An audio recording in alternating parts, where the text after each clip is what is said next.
किसी राज्य में एक राजा और एक रानी रहते थे। उनकी दो बेटियां और दो बेटे थे।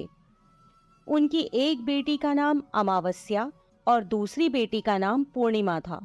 पूर्णिमा बहुत ही धार्मिक स्वभाव की थी। वह हमेशा पूजा पाठ किया करती थी और गाय की सेवा किया करती थी। घर का सारा काम भी करती थी। लेकिन अमावस्या का पूजा पाठ में कोई मन नहीं लगता था। वह कभी भी न तो कोई पूजा करती, न ही कोई घर का काम करती थी। दोनों बहनें एक दूसरे से बहुत प्यार करती थीं। राजा रानी का व्यवहार भी पूर्णिमा के प्रति अच्छा नहीं था। वह अमावस्या को तो चाहते थे और अपने दोनों पुत्रों से भी प्यार करते थे, लेकिन पूर्णिमाशी को नहीं करते थे। धीरे धीरे समय निकलता है। राजा रानी के बच्चे बड़े हो जाते हैं। राजा अपने दोनों बेटों का विवाह कर देते हैं। अब बेटियां भी बड़ी हो रही थीं। फिर सभी लोग राजा से कहते हैं कि इनका भी विवाह कर दीजिए। राजा ने कहा, हाँ, विवाह तो करना है। फिर रानी ने राजा से कहा, पूर्णिमा का विवाह किसी बड़े घर में मत करना, क्योंकि इसे तो काम करना पसंद है, गाय की सेवा करना पसंद है, भजन कीर्तन और कहानियों में इसका मन लगता है, पूजा पाठ करना भी इसे अच्छा लगता है। अगर यह किसी बड़े घराने में चली गई तो वहां यह सब नहीं कर पाएगी, इसलिए इसकी शादी किसी गरीब घर में ही कर देंगे। राजा ने कहा, ठीक है। और राजा पूर्णिमा के लिए रिश्ता तलाशने लगा और अंत में एक गरीब और बहुत ही साधारण घर में राजा ने पूर्णिमा का विवाह तय कर दिया। तब रानी ने कहा, महाराज, अमावस्या भी तो शादी के योग्य हो गई है, इसके लिए भी वर देखिए। दोनों बहनों का विवाह एक साथ ही कर देंगे। राजा ने उसी गांव के राजा के बेटे के साथ अमावस्या का विवाह तय कर दिया। राजा ने रानी को बताया तो वह बहुत खुश हुई और मन ही मन सोचने लगी, अब देखते हैं कि ये पूर्णिमा गरीब के घर में कैसे रहती है, बहुत पूजा पाठ वाली बनती है, इसके भगवान इसकी क्या मदद करते हैं। फिर समय आने पर राजा ने अपनी दोनों बेटियों का विवाह कर दिया। अमावस्या को बहुत धन दौलत दी, लेकिन पूर्णिमा को कुछ भी नहीं दिया। पूर्णिमा के भाई भाभी उससे बहुत प्यार करते थे, क्योंकि वह अपनी भाभीयों का काम में हाथ बटाती थी। लेकिन अमावस्या उन पर रौब जमाती, उनसे अपने काम कराती, इसलिए अमावस्या के प्रति भाभीयों का ज्यादा स्नेह नहीं था। फिर अमावस्या और पूर्णिमा दोनों अपने अपने ससुराल चली गईं। एक बार की बात है, अमावस्या ने अपने घर में शिव चर्चा रखी। सबको बुलाया गया, लेकिन उसने अपनी बहन पूर्णिमा को नहीं बुलाया। पूर्णिमा अपने दरवाजे पर बैठी थी तो गांव की औरतों ने कहा, तुम्हारी बहन ने अपने घर शिव चर्चा रखी है, तुम नहीं जाओगी क्या? पूर्णिमा ने कहा, नहीं बहन, मैं नहीं जा रही, क्योंकि मेरी बहन ने मुझे बुलाया नहीं है, तो मैं कैसे चली जाऊं? तो गांव की औरतों ने कहा, नहीं बुलाया तो क्या हुआ, यह तो पूजा पाठ का काम है, तुम चलो हमारे साथ। गांव की औरतों की बात मानकर पूर्णिमा शिव चर्चा में चली गई। जब अमावस्या ने पूर्णिमा को देखा तो वह गुस्से से बोली, जब मैंने तुम्हें बुलाया ही नहीं था तो तुम मेरे घर कैसे आ गई? अब आ ही गई हो तो चुपचाप एक जगह बैठी रहना, इधर उधर मत घूमना। उसने पूर्णिमा की गरीबी का भी बहुत मजाक उड़ाया। पूर्णिमा की आंखों में आंसू बहने लगे। वह भगवान शिव से प्रार्थना करने लगी कि हे भगवान, मुझ पर आप कब कृपा करोगे?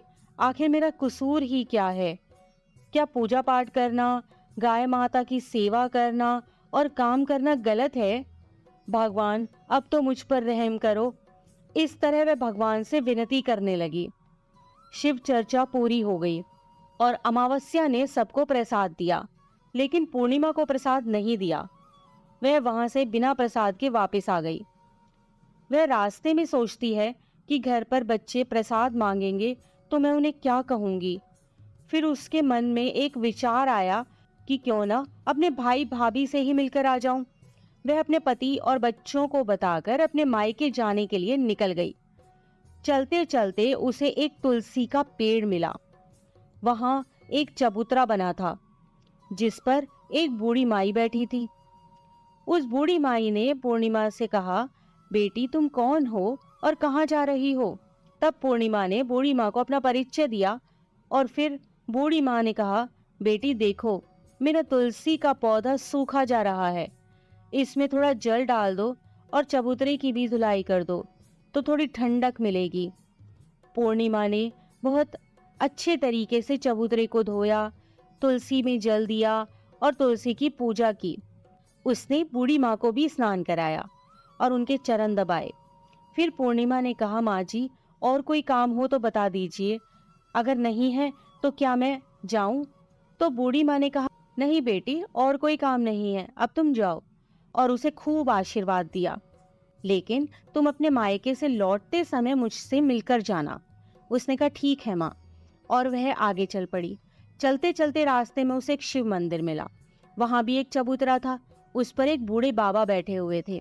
वे और कोई नहीं, स्वयं शिव भगवान थे, लेकिन पूर्णिमा उन्हें पहचान नहीं पाई।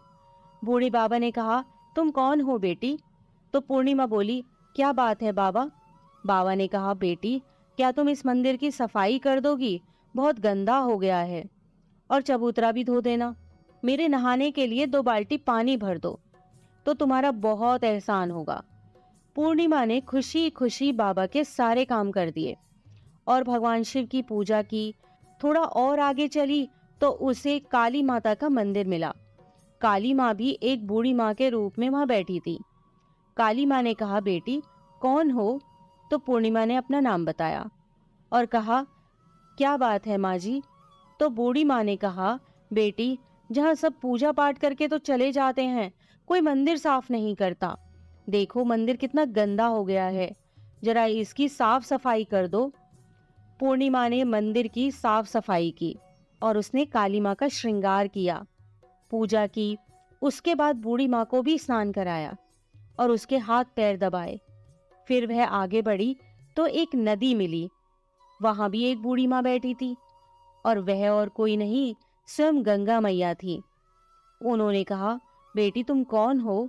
तब पूर्णिमा ने अपना नाम बता दिया और फिर बूढ़ी माँ ने कहा, बेटी, यहाँ सब स्नान करके तो चले जाते हैं, लेकिन कोई सफाई नहीं करता।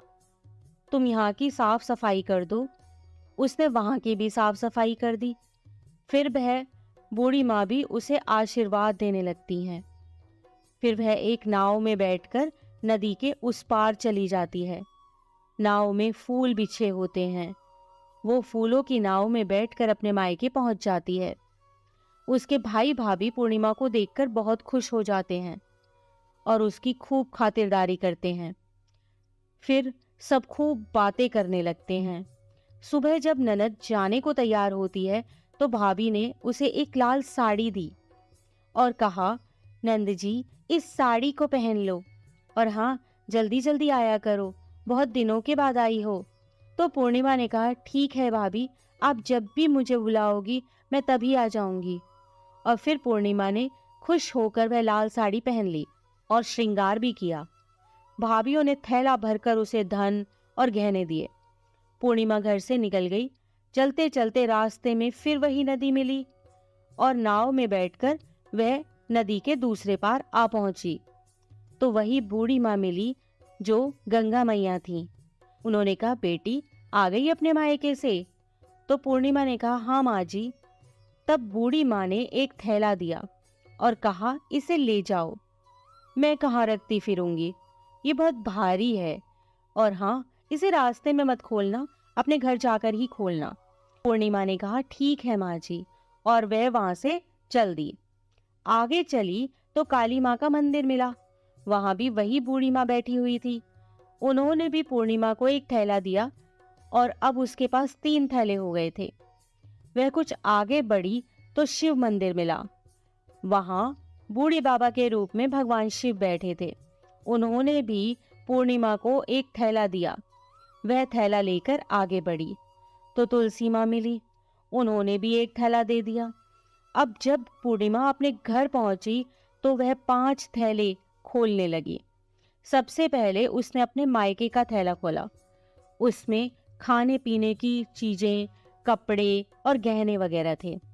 उसने खाने पीने की चीजें और कपड़े बच्चों को दिए तो बच्चे बहुत खुश हो गए। दूसरा थैला जो गंगा मैया ने दिया था उसे खोला तो उसमें सोना चांदी भरा था। तीसरा थैला जो काली माँ ने दिया था, उसमें 16 सिंगार का सामान था। चौथा थैला जो भगवान शिव का था, उसमें सब खुशियां थी, धन संपत्ति सब कुछ था। पांचवा थैला तुलसी मैया का था। जब उसने उसे खोला तो उसमें चावल, गेहूं और हर तरीके का अनाज था। पूर्णिमा के घर अब किसी प्रकार की कोई कमी नहीं थी। धन संपत्ति और भंडार से उसका घर भर गया था। पूर्णिमा खुशी खुशी रहने लगी। एक दिन पूर्णिमा ने सोचा, क्यों ना मैं अपने घर शिव चर्चा कराऊं। फिर पूर्णिमा ने शिव चर्चा रखी, सबको बुलाया। वह अपनी बहन के घर भी गई बुलावा देने। जब अमावस्या अपनी बहन के घर शिव चर्चा में आई तो उसके घर में धन दौलत देखकर आश्चर्य में पड़ गई। फिर अमावस्या ने पूछा, तुम्हारे पास इतना धन दौलत और वैभव कहाँ से हो गया? तो पूर्णिमा ने कहा, देखो बहन, तुमने शिव चर्चा रखी थी, मुझे नहीं बुलाया, फिर भी मैं बिना बुलाए तुम्हारे घर गई, लेकिन तुमने मुझे प्रसाद भी नहीं दिया। फिर तुम्हारे घर से आने के बाद मैं मायके चली गई। और इस तरीके से एक एक करके पूर्णिमा ने सारी बातें अमावस्या को बता दी। अमावस्या ने कहा, मैं भी अपने मायके जाऊंगी, तुम मुझे भी डांटो और प्रसाद भी मत देना। लेकिन पूर्णिमा ने कहा, भगवान का प्रसाद है, मैं तो सबको दूंगी। लेकिन अमावस्या ने प्रसाद नहीं लिया और अपने घर जाकर बच्चों से कहकर अपने मायके के लिए चली गई। चलते चलते तुलसी माँ मिली। उन्होंने कहा, बेटी, यह एक चबूतरा धो दो, तुलसी में पानी डाल दो। तो अमावस्या ने कहा, ए बुढ़िया, मैंने इतनी महंगी साड़ी पहन रखी है, जी गंदी हो जाएगी, मैं कुछ नहीं करूंगी। आगे चलकर भगवान शिवजी मिले तो उसने उनसे भी ऐसे ही कह दिया। उससे आगे काली माँ मिली तो उनसे भी यही कह दिया। और फिर गंगा मैया मिली और उनसे भी उसने ऐसा ही किया और उनका कोई काम नहीं किया। जब वह नाव में बैठी थी, नाव में कांटे थे, ये कांटे उसके पैरों में चुभ गए। फिर वह अपने मायके पहुंची। जब उसे भाभीियों ने देखा तो मुंह बना लिया, जे कहां से आ गई। अरे, पूर्णिमा के पास तो कुछ नहीं था, इसलिए उसे सब कुछ दिया, लेकिन यह यहाँ क्यों आई है? चलो कोई बात नहीं, अब आ ही गई है तो क्या कर सकते हैं। उन्होंने अमावस्या से कहा, आओ जीजी बैठो। अमावस्या खाना खाकर सो गई। सुबह हुई तो अमावस्या ने कहा, भाभी अब हम चलते हैं। तो भाभी ने कहा, ठीक है। तब अमावस्या ने कहा, भाभी, पूर्णिमा को तो आपने थैला भरकर सामान दिया था, मुझे कुछ नहीं। तो भाभी ने कहा, जाओ, तुम्हारे घर थैला पहुंचा देंगे। फिर अमावस्या चल दी तो गंगा मैया मिली। गंगा मैया ने कहा, आ गई बेटी? तो उसने कहा, आपने पूर्णिमा को तो थैला भरकर दिया था, मुझे कुछ नहीं दोगी? तो गंगा मैया ने कहा, ठीक है, जाओ बेटी, हम तुम्हारा सामान तुम्हारे घर भिजवा देंगे।